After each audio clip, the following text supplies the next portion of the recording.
हरि सुंदर मंद मुकुंदम हरि नारायण हरि ओम। आइए सब लोग मिलके गाएंगे। हरि सुंदर नंद मुकुंदम हरि नारायण हरि ओम। हरि सुंदर नंद मुकुंदम हरि नारायण हरि ओम।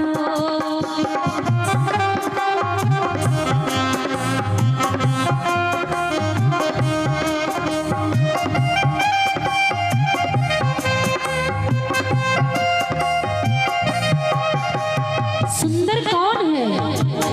हरि सुंदर नंद मुकुंदम हरि नारायण हरि ओम। नारायण से ज्यादा पृथ्वी पर कोई सुंदर नहीं है। क्यों?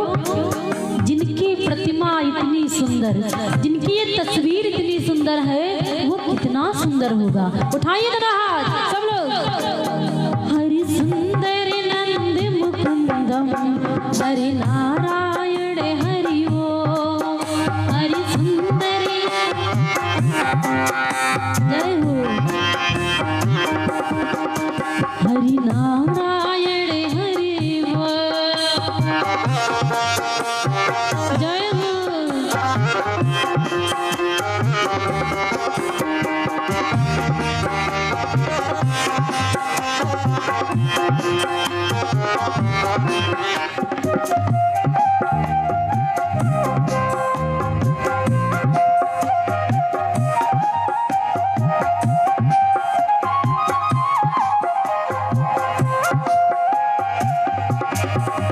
हरि ईसा हरि गोविंदम हरि नारायण हरि ओम। उठा कितना सब लोग। हरि ईसा हरि गोविंदम हरि नारायण हरि ओम।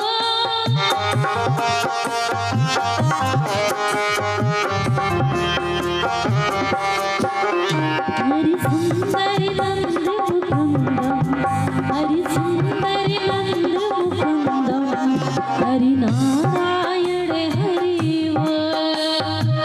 जय हो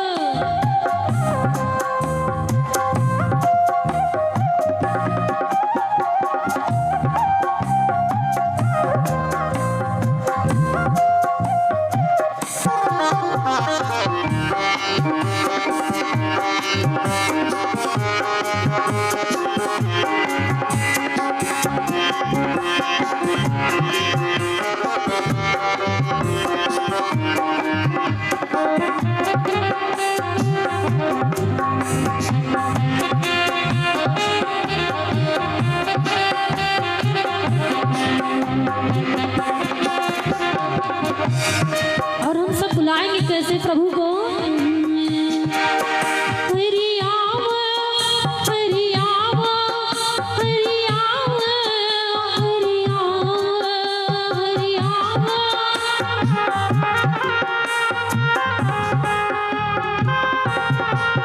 हरि आवा हरि आवा हरि आवा हरि आवा।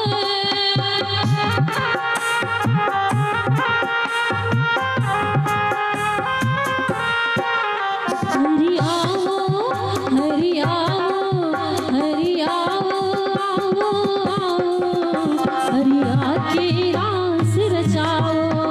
हरि आओ तुम हरि आओ हरि आके रास रचाओ। हरि सुंदर नंद मुकुंदम हरि नारायण हरि ओम। हरि सुंदर नंद मुकुंदम हरि नारायण हरि ओम। हरि सुंदर नंद मुकुंदम हरि नारायण हरि ओम।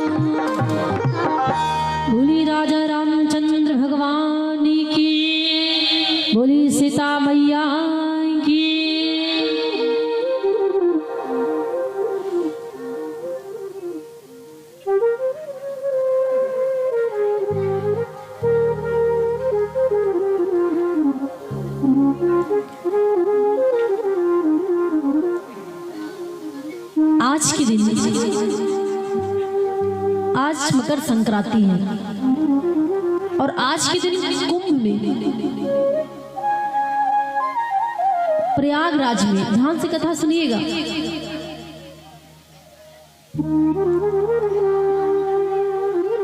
पहले क्या था? प्रयागराज का नाम पहले क्या था? इलाहाबाद। पर योगी बाबा ने क्या कर दिया? प्रयागराज। आज के दिन प्रयागराज में मेला लगा है। और जानते हो श्रोताओं, आज के दिन सूर्य जो है वो मकर राशि में प्रवेश करता है। आज के दिन सूर्य मकर राशि में प्रवेश करता है, इसीलिए सभी भक्त मकर संक्रांति मनाते हैं। आप सभी को मालूम होगा खिचड़ी किस लिए होती है। आज के दिन सूर्य नारायण मकर राशि में प्रवेश करते हैं, इसी कारण से मकर संक्रांति हम लोग मनाते हैं। और एक आज के दिन बहुत बड़ी विशेषता है, स्वामी जी रामायण में लिखते हैं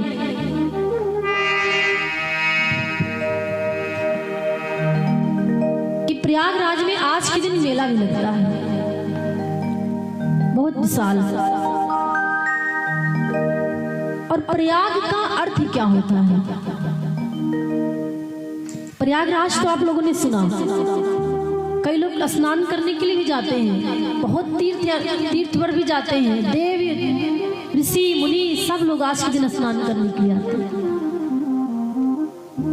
लेकिन प्रयाग का अर्थ क्या होता है? प्रा माने प्रथम, ध्यान सुनिएगा। प्रयाग का अर्थ होता है प्रा माने प्रथम और याग माने यज्ञ। जिस भूमि पर पृथ्वी पर प्रथम बार यज्ञ किया गया हो उस स्थान का नाम प्रयागराज रखा गया। बोलिए तीर्थराज प्रयाग की।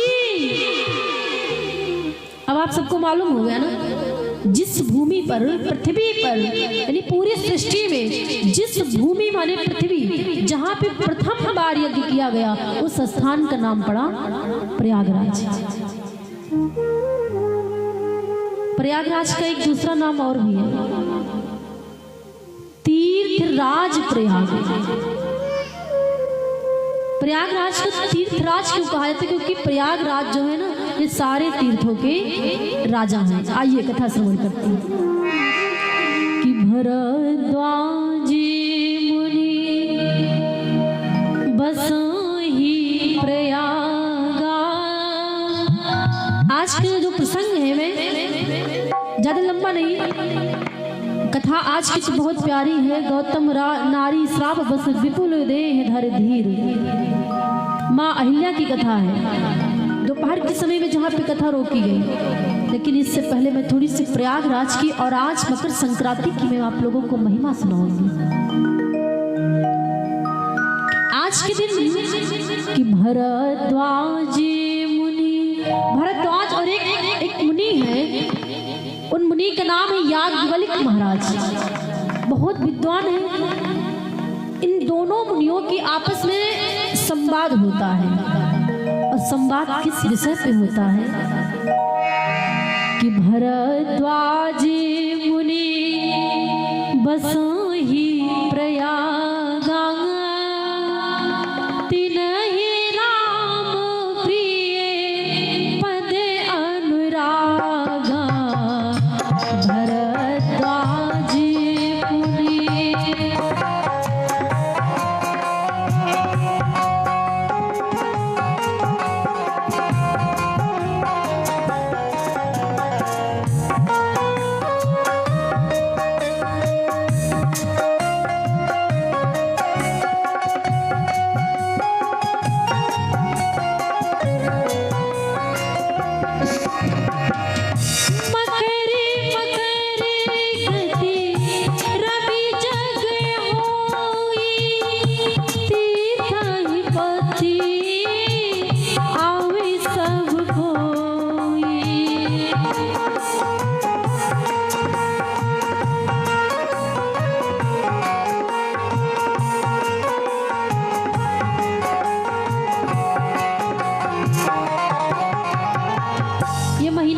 चल रहा है? माघ का चल रहा कि नहीं चल रहा? स्वामी जी रामायण में लिखते हैं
यानी आज के दिन 1 वर्ष में माघ के महीने में जब सूर्य मकर राशि में प्रवेश करते हैं तो मकर संक्रांति मनाई जाती है, इसलिए त्योहार मनाया जाता है। और आज के दिन संपूर्ण देश के जो भी देव ऋषि मुनि हैं सब लोग प्रयागराज में स्नान करने के लिए जाते हैं। आप लोग थोड़ा चुप बैठिए।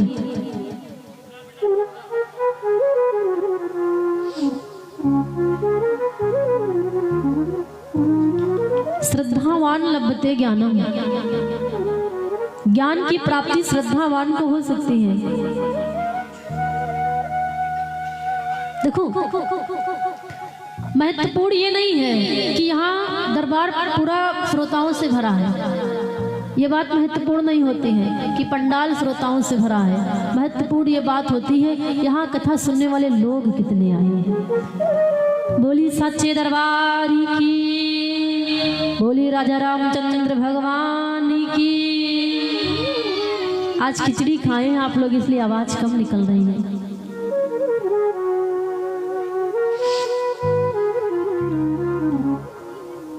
सभी देव ऋषि आज के दिन प्रयागराज में स्नान करने के लिए आते हैं। 1 वर्ष में ये एक बार उत्सव मनाया जाता है, माघ के महीने में आज के दिन।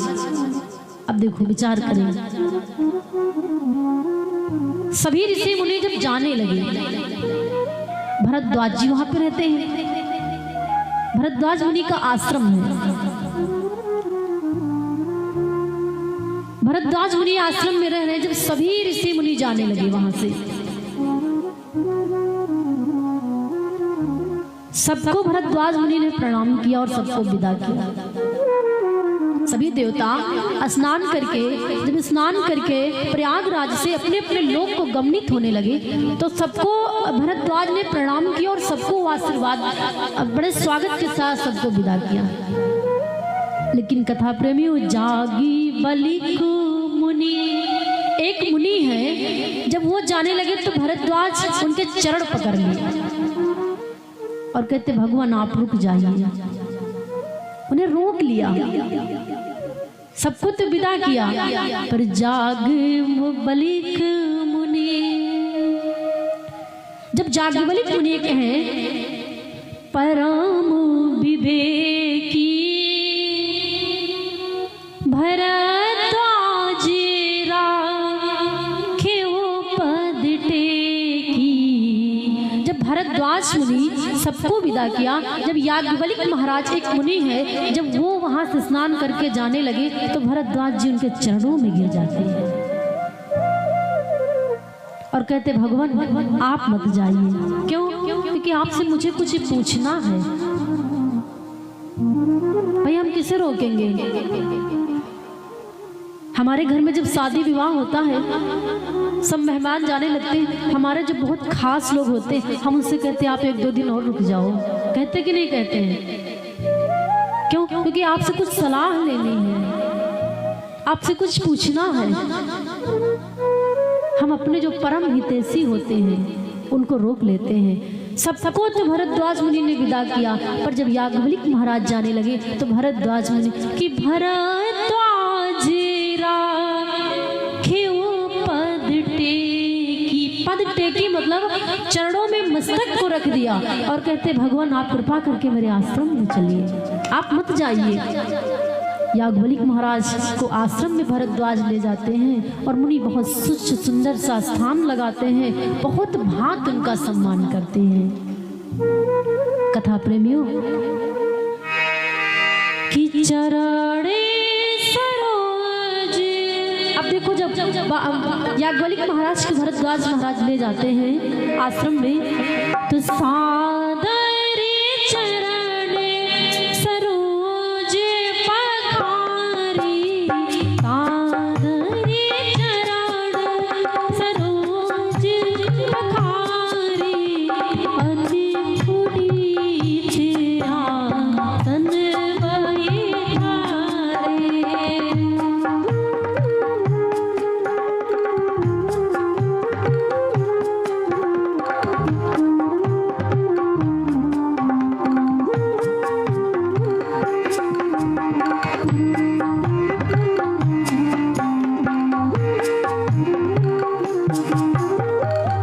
चरण सरोज सादर चरण सरोज पखारे।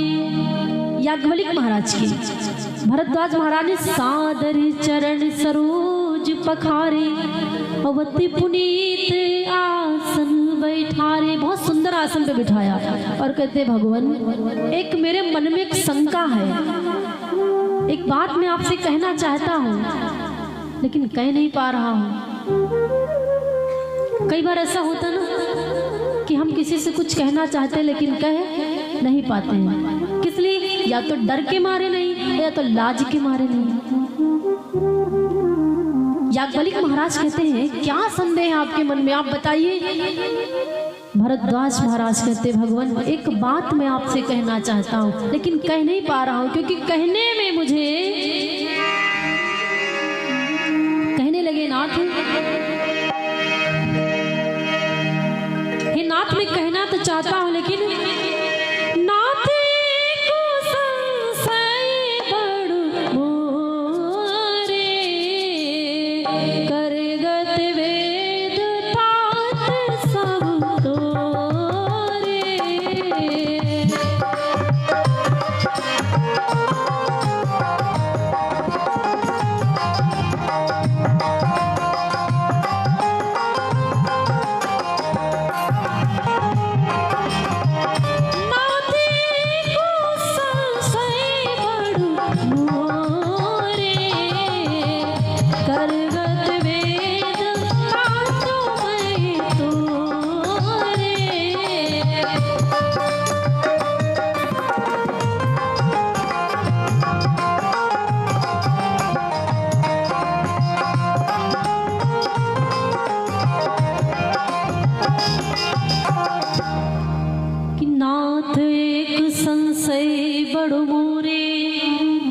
कहते हैं कि नाथ मैं आपसे एक बात कहना चाहता हूँ लेकिन संशय है, मेरे मन में एक संशय है, वो बात मैं आपसे कहना चाहता हूँ लेकिन मैं ये बात आपसे कैसे कहूँ। करगत वेदत सब मैं तोरे, और कहत सो वही लागत भाई लाजा।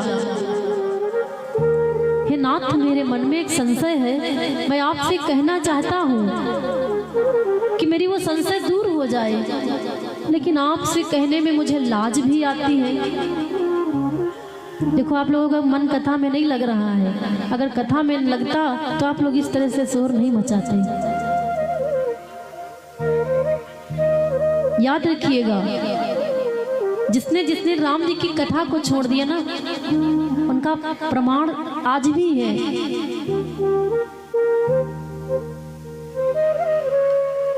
सती जी ने तो राम जी पर संदेह किया तो भगवान ने सती जी को ही छोड़ दिया।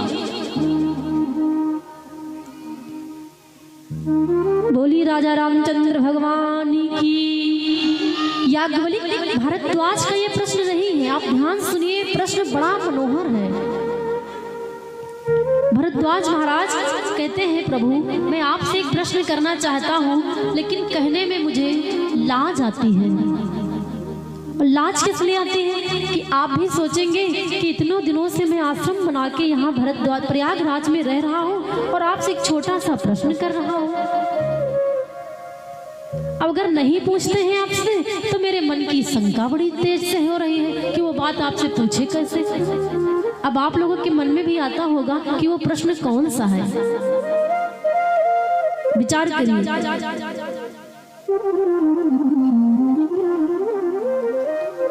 याज्ञवल्क्य महाराज ने कहा कह डालो, आप मन की कह डालो कि कौन सा प्रश्न है। देखो याज्ञवल्क्य महाराज से भरद्वाज महाराज प्रश्न कौन सा करते कि नाथ कहा तू ये बात कहने में लागत भाई लाजा, मुझे लाज आती है लेकिन फिर भी हम आपसे कहेंगे।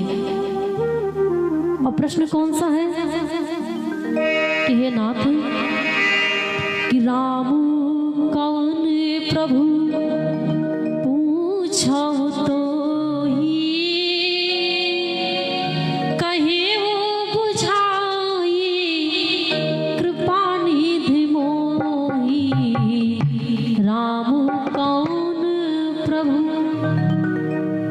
विचित्र प्रश्न है। पूछते प्रभु आप बताइए राम कौन है?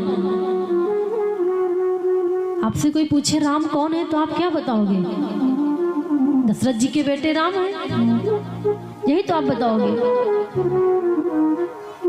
याज्ञवल्क्य महाराज से भरद्वाज ने प्रश्न किया कि राम कौन प्रभु, पूछत तो ही कहे वो बुझाई, कृपा निधि मोही।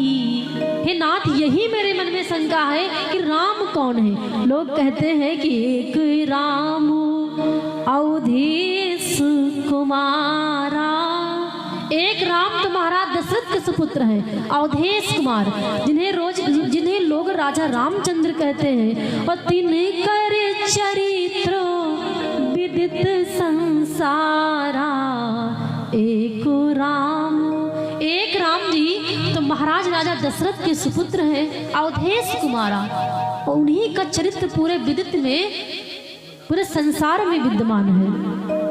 लेकिन नाथ, एक राम दशरथ कर बेटा, और एक राम घट घट में लेटा।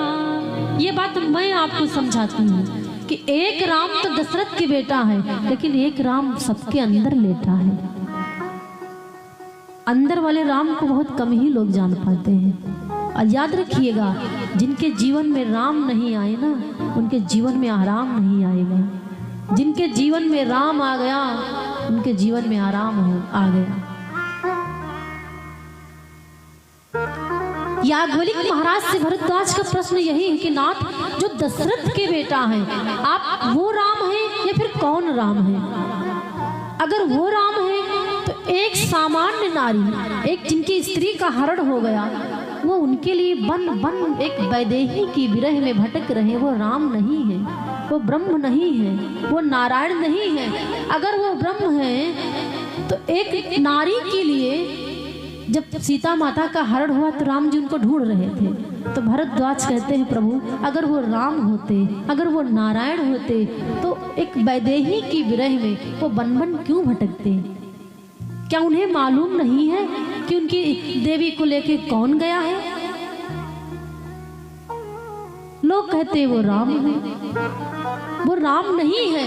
अगर वो राम है तो फिर एक स्त्री की विरह में इस तरह से विरहा अवस्था में होकर के वो बन क्यों भटक रहे हैं? यहीं से याज्ञवल्क्य महाराज भरद्वाज का संदेह दूर करने के लिए कथा सुनाने लगते हैं। जैसे मिटई मोर भ्रम भारी, नाथ जिस प्रकार से मेरा यह भ्रम दूर हो, और कहा उस कथा नाथ विस्तारी, आप वो कथा विस्तार से कहिए। लेकिन नहीं, राम कोई और नहीं, वही राम जो दशरथ के बेटा, और वही राम जो घट घट लेटा। क्योंकि राम पे ही शंका तो सती माँ ने किया था कि ये राम नहीं है, इस साधारण से मनुष्य है। तभी तो भगवान शिव ने परीक्षा लेने के लिए भेज दिया। ये कथा याज्ञवल्क्य महाराज सुनाने लगे विस्तार पूर्वक कि तात सुनो सा दर मनुलाई, कहा वो राम के कथा सुहाई। तात मन में चितलाई, आप ध्यान से सुनिए, मैं राम जी की कथा सुनाने जा रहा हूँ और आपका संपूर्ण संदेह दूर होगा। हे नाथ, एक बार त्रेतायुग माही, शंभु गए कुंभज ऋष पाही।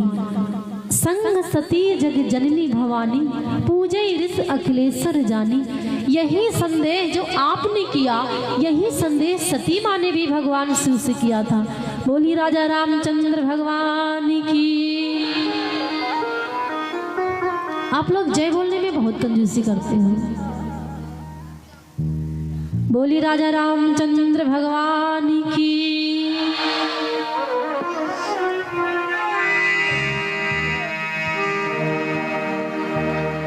सब लोग ऐसे नहीं उठा के दोनों हाथ हमारे साथ गाएंगे। बोली कृष्ण कन्हैया लाल